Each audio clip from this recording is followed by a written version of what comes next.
అనకాపల్లి జిల్లా చోడవరం నియోజకవర్గం బుచ్చయ్యపేట మండలంలోని వాటాది విజయరామరాజుపేట తాత్కాలిక కాజ్వే నిర్మాణ పనులకు ఎమ్మెల్యే కేఎస్ఎన్ఎస్ రాజు శంకుస్థాపన చేశారు. వాటాది కాజ్వేకు 8 లక్షలు, విజయరామరాజుపేట కాజ్వేకు 17 లక్షల నిధులు మంజూరైనట్లు తెలిపారు. కూలిన వంతెల స్థానంలో శాశ్వత వంతెనల నిర్మాణానికి 45 కోట్లు అవసరమని సీఎం చంద్రబాబు దృష్టికి తీసుకెళ్తున్నట్లు చెప్పారు. కానీ నేనేమో గత ప్రభుత్వంలో జరగలేదు, గత ప్రభుత్వం వాళ్ళు చేయలేదు అని ఒకరి మీద నిందేసే వ్యక్తిత్వం ఉన్నటువంటి మనిషిని కాదండి. ఇవాళ వడ్డాదిలోని తాత్కాలిక కాజ్వే బ్రిడ్జికి సుమారు 8 లక్షల రూపాయలు మంజూరు చేయించి ఇవాళ కొబ్బరికాయ కొట్టి పనులు ప్రారంభించడం కోసం వచ్చి బహిరంగంగా అందరి సమక్షంలో చెప్తున్నాండి. ఖచ్చితంగా రేపు వర్షాకాల సమావేశాల్లో శాసనసభలో వెలిగెత్తి స్పీకర్ గారు పెద్దలు అయ్యన్న పాత్ర గారు నర్సీపట్నం నుంచి చోడవరం వచ్చే రోడ్డు మనందరితో పాటు మనతో పాటు ఎక్కువగా కూడా ఈ సమస్య గురించి తెలిసినటువంటి స్పీకర్ గారు ఉండడం మన అదృష్టం.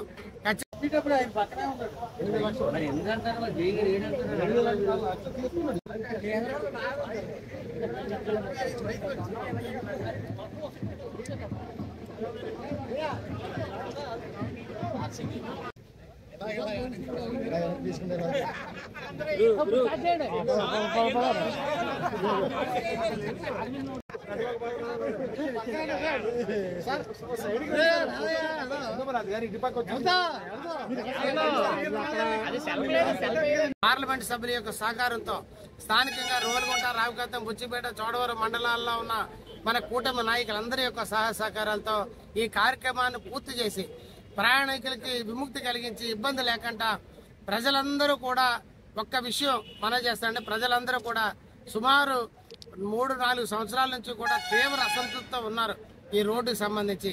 ఆ వేళ సుమారు ఈ వాళ్ళకి మనం లెక్కేసుకుంటే 4 సంవత్సరాల క్రితం వడ్డాది బ్రిడ్జి కూలిపోయింది. అదేవిధంగా సుమారు ఒక 2 సంవత్సరాలు 3 సంవత్సరాల క్రితం విజయరామరాజుపేట బ్రిడ్జి కూలిపోయింది. నమస్కారం. ఇటీవల కురిసిన వర్షాల కారణంగా వడ్డాది బ్రిడ్జి కానీ అదేవిధంగా అప్రోచ్ ఏదైతే తాత్కాలికంగా మనం తయారు చేసినటువంటి ఈ నిర్మాణం కానీ అదేవిధంగా విజయరామరాజుపేటకు సంబంధించి బ్రిడ్జి కూలిపోయింది. అదేవిధంగా అప్రోచ్ రోడ్డు కూడా దెబ్బతిన్న పరిస్థితి మనందరికీ తెలిసిన విషయమే. దీని మీద శాసనసభ్యుడిగా నేను కానీ పార్లమెంటు సభ్యులుగా సీఎం రమేష్ గారు కానీ రాష్ట్ర ప్రభుత్వ ఉన్నతాధికారులు దృష్టి తీసుకొచ్చి కలెక్టర్ గారితో మాట్లాడి ఈఎన్సీ గారు, ఆర్ఎండ్బి సిఈ గారు అందరితో కూడా మాట్లాడి సుమారు 8 లక్షల రూపాయలు వడ్డాది కాజ్వే బ్రిడ్జి రిపేర్కి, అదేవిధంగా సుమారు 17 లక్షల రూపాయలు 18 లక్షల రూపాయలు విజయరామరాజుపేట కాజ్వే రిపేర్కి తేవడం జరిగిందండి. ఈ రోజు ఈ పనులు ప్రారంభించి ప్రయాణికులు చాలా ఇబ్బంది పడుతున్నారు బిఎన్ రోడ్డు రహదారికి సంబంధించి. ఈ విషయాన్ని సీఎం రమేష్ గారు ఆల్రెడీ ముఖ్యమంత్రి గారి దృష్టికి తీసుకెళ్లారు, ఎంపీ గారు.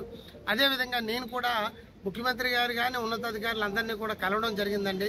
మరి ప్రజానీకానికి ఇచ్చే మాట ఏంటంటే ఖచ్చితంగా బిఎన్ రోడ్డు నర్సీపట్నం నుంచి మన వెంకన్నపాలెం వరకు, అదేవిధంగా గంధవరం ఇటుపక్క ఏమైనా సభవరం వెళ్లే రోడ్లు ఏదైతే ఉన్నాయో పూర్తి స్థాయిలో మరమ్మతులు చేపట్టడం కానీ, అదేవిధంగా వడ్డాదికి సుమారు 25 కోట్ల రూపాయలతోని ఒక లైన్ ఎస్టిమేషన్ ఇస్తారు బ్రిడ్జి నిర్మాణానికి. అదేవిధంగా విజయరామరాజుపేటకి సంబంధించి ఒక 18 కోట్ల రూపాయలు కలిపి వెరసి సుమారు ఏమని చెప్పేసి ఒక 43-47 కోట్ల రూపాయలు దగ్గర 2 బ్రిడ్జిలకి అవసరం అవుతుందండి. ఈ ప్రభుత్వం వద్ద పెండింగ్ ఉన్నాయి.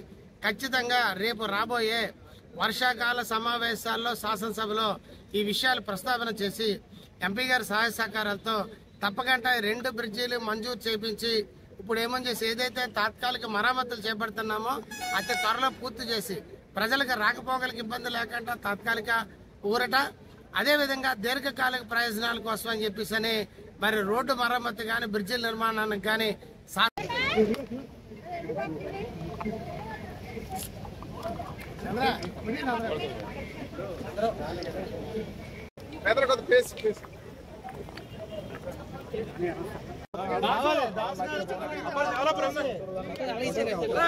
వచ్చాను.